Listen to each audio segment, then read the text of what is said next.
Hey, what's going on, everyone? It's Meatwagon with NextGenTactics. This is Killzone 3 multiplayer. It's a pretty cool game. I thought I'd bring you guys a little bit of gameplay, go over a little bit of tactics and strategy, maybe some overview of what this game is all about. Now, I am new to the Killzone series. Killzone 3 is the first game I've played in this series. Haven't played a lot because it's not been out that long, and been getting into it a bit here recently, and I gotta tell you, I like it. I like it a lot for some different reasons, for some unique reasons. Okay, where do I start? I think what I'll do is I'll go over some of this stuff as a basic overview, because I'm not a veteran. I'm not a Killzone veteran, and I'm sure there's a lot of people out there that are veterans and a bunch that aren't as well. So I'm gonna go over some basic stuff here. And what we're playing here, this is called Warzone. It's a game type that incorporates a bunch of different objective games into one, which I love objective games. That's what I am. I'm an objective game player. I'm not a team deathmatch guy. I'm not a free-for-all guy. I love the objective stuff, and I like playing for the objectives, okay? This, incorporating all these different types of objective games into one, what more could you ask for if that's what you like? What we're playing right here now, this game type is called body count. All right, and body count is basically a team deathmatch. You got a set amount of time, or if you reach the progression bar in the top right hand corner, you can see that if you fill that up with the amount of kills you need before the time runs out, you win. And then it immediately goes to the next game type, which I think is pretty cool. It's pretty unique. I like that a lot. Within one game, you can do all these different things. So body count is one of them. Assassination is one where it'll choose either someone on your team or the enemy team as a target. It'll basically highlight them on the map, and you have a short period of time to go take that one out or defend the person on your team.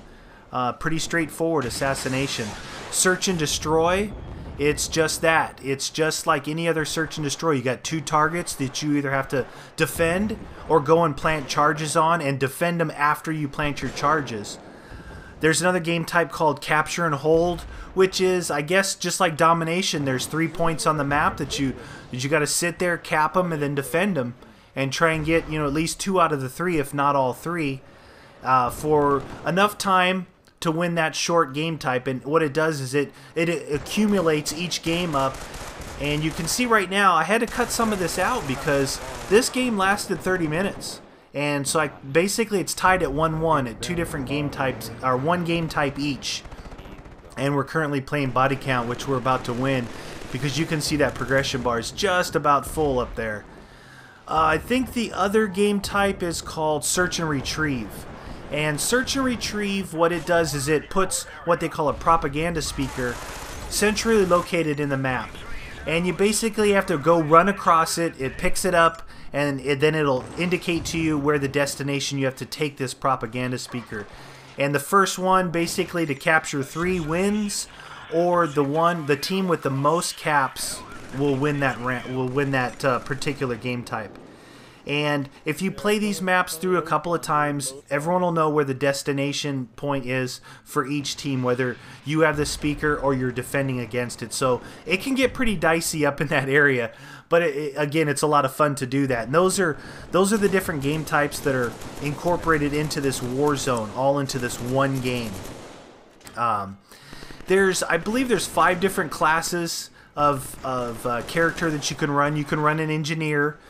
Basically the engineer repairs stuff. Ammo crates, turrets. He can build turrets on his own. You can run marksman, which is the sniper class, and he's got a special ability to cloak himself or go invisible. You can run tactician, which is my favorite class.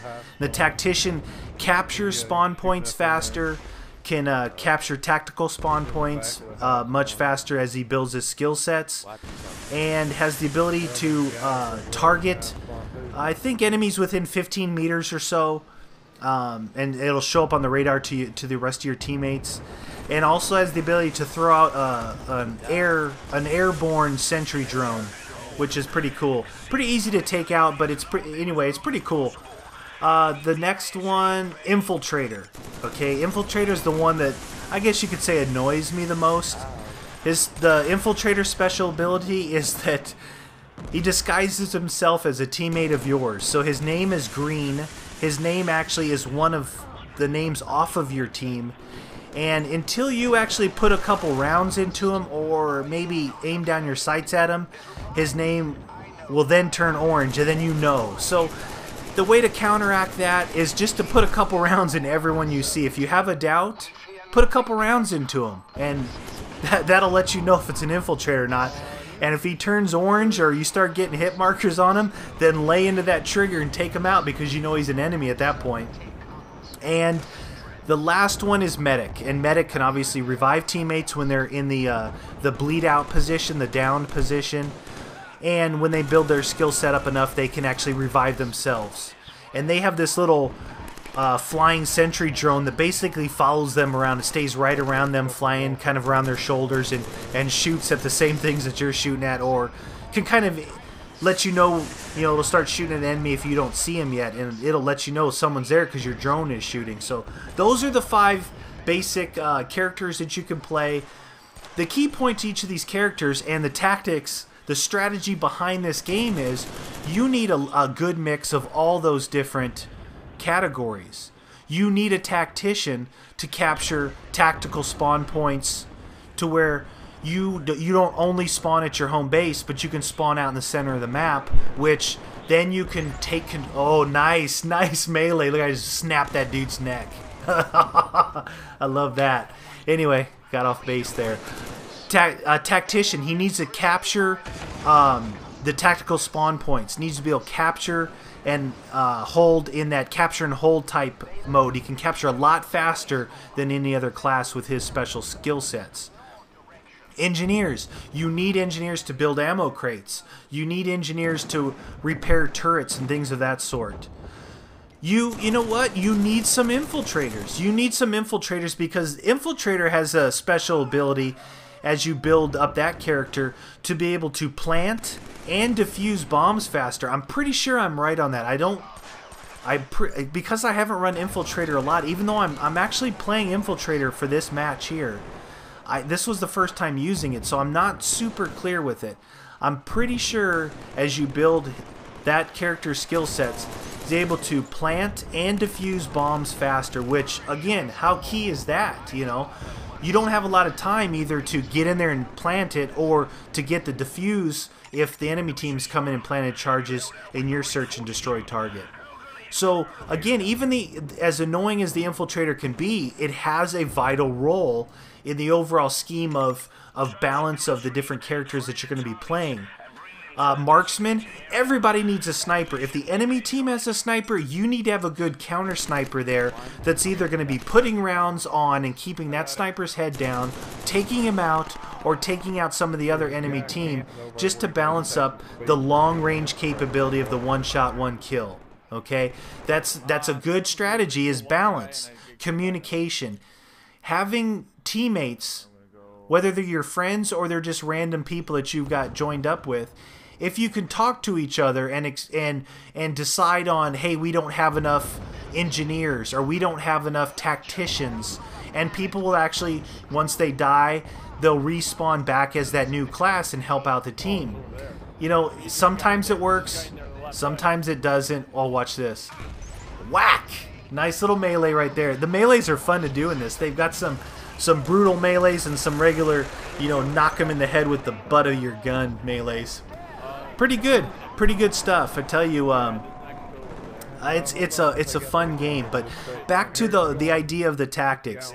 Okay, so what I do, the first tactic, the main tactic I'm going to give you for this video is, as soon as the game starts, you need to run, whether you're running it or you know ahead of time that you've got at least 2 tacticians on your team.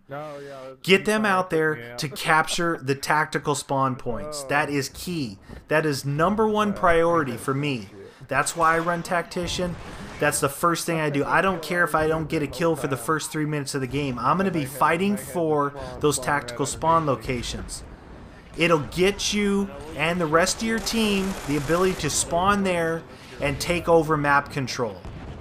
Each one of these objective-based games are located and have either destinations, control points, or search and destroy targets spread out at different points of the map. And depending on the tactical spawn location that you can control, that's going to put your whole team in better position to win that game type. Very key. This is probably the one thing that really attracts this game to me, okay? Game mechanics, things like that, you know, I struggle with it a bit. But I can overlook that stuff because, look, I'll be honest, I'm not the guy that's the best man on the trigger, okay? I'm not the super skilled jump shot, drop shots, 360, ladder stall, fakie, no scope, headshot guy. That's not me, alright? But I tell you what is me. Thinking, strategies, tactics, putting myself into a position to outflank you, putting myself in the position of being the guy who's communicating with the team, helping them. I call out every target no matter what game it is, what game type it is. I always am communicating and calling out targets.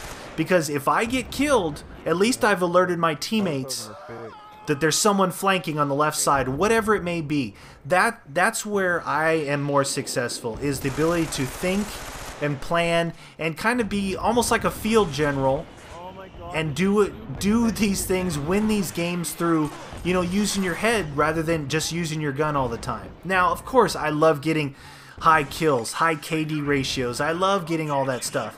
But I'm telling you, even my zombie gameplays, zombies don't shoot back, okay? So, the idea of the things I do there, and I incorporate that into all the games, is just use your head. Use strategies, use tactics. This is NextGenTactics. That is what most of the people here, and a lot of the community around here, that's what we strive for. And that's what makes us very successful, is, not just blindly running around. The idea is to communicate, to figure out how the game, wants you to play it and how you can play it to be successful. Again, using the character's abilities, using communication, capturing certain points, tactical spawn points. That's why I love the tactician class. What better name than everything I just described is a tactician?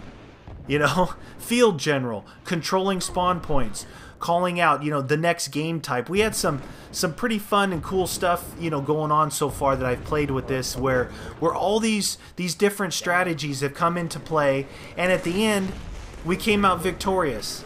Not because I had the highest kills on the team, not because even some of my friends had the highest kills on the team, but it's because we outplayed the other team. And sometimes, well, I tell you what, to me, all the time, outplaying another team is better than being the guy on the top of the board. If you can outplay them, not just with your gun skill, but with your map control, your map knowledge, your game mode, game type knowledge, that is a really cool feeling. And this is one of the games that can bring that to you. But once in a while, like right here, nice little double kill. I'm still pretty good on the trigger. Don't get me wrong. I can shoot with the best of them, but I'm not the guy. I'm not that guy who's going to be the the top of the board all the time with a million kills. But I will be the one helping out all my teammates to secure that victory, because I love to win. I love to win. Did I say that already? I love to win. Winning is everything to me. But I do like KD ratio too. Alright, I'm going off on a tangent. Back to the game.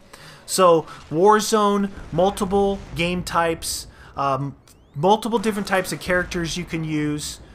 Pretty cool. I'm still learning this myself. I'm like I said, I'm new to this game, but I'm already coming up and figuring out the different tactics to use to be successful here. This game here, I ran Infiltrator the whole time. I have almost all my other games as Tactician and Engineer, and you can actually see a lot of these strategies in place. You'll see a spawn into the game. I'm telling my teammates, I'm going for the high tactical spawn, and maybe I'm playing with Holy Ezekiel here and True Killer.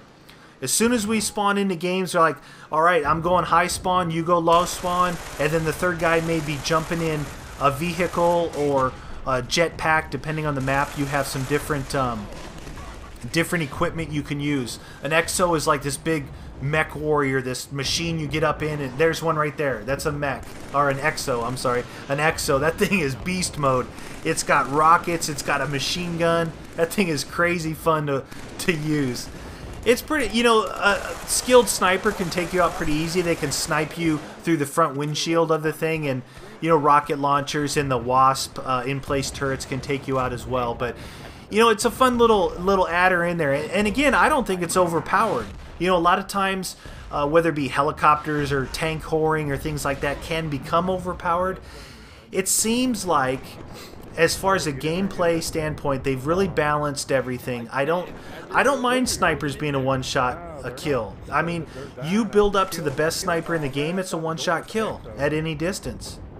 I think that's fair. I think the SMG is beast mode up close, and it's terrible at a distance. That's balanced. Assault rifle, it's just that. It's a versatile weapon. It's really good medium to long range, and it's not terrible hip firing up close. So I think it's all balanced pretty good. I think they did a pretty good job. You know, the only things I found is matchmaking, audio. You know, these games coming out when they first release, it seems like they just skip right over the whole idea of matchmaking, joining games with a large party, the communications and audio.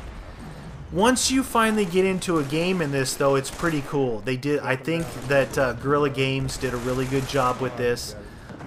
Again, I'm not the best. You'll see me hip firing a lot, actually. That's because I'm not super comfortable with the game mechanic when you aim down the sights. To me, if I could describe it, I would describe it like this.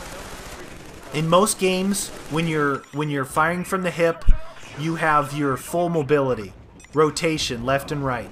When you ADS, when you aim down the sights, it slows down your left to right movement, right? Well, in this, it seems like that it stays the same speed. Therefore, it feels so much faster. So I actually overshoot my targets a lot when I ADS up close. So if I'm close to medium range, I'll hip fire because the hip fire spread on these guns is really good. There we go. Our faction just won. So we were able to take control of that one. It's a pretty nice game. That's a big map, so there's not a whole lot of action, you know, centralized into one area, but it is a fun map. It's one of my more favorite maps, I think. Again, I haven't played a whole lot of them yet, so don't hold me to that. So we're coming to the end of this thing. Let's just see what I did get for KD ratio. 34 and 15. That's not bad. I think that's pretty good. If you guys enjoy this Killzone 3 and you want to see some more, let me know. Thanks for watching. We'll see you guys next time. Hey guys, we now have our own website. Actually, we've always had our own website, but why not follow us on there? There you'll find all our videos conveniently sorted into playlists by game, as well as videos from many other directors that are part of our NGT network.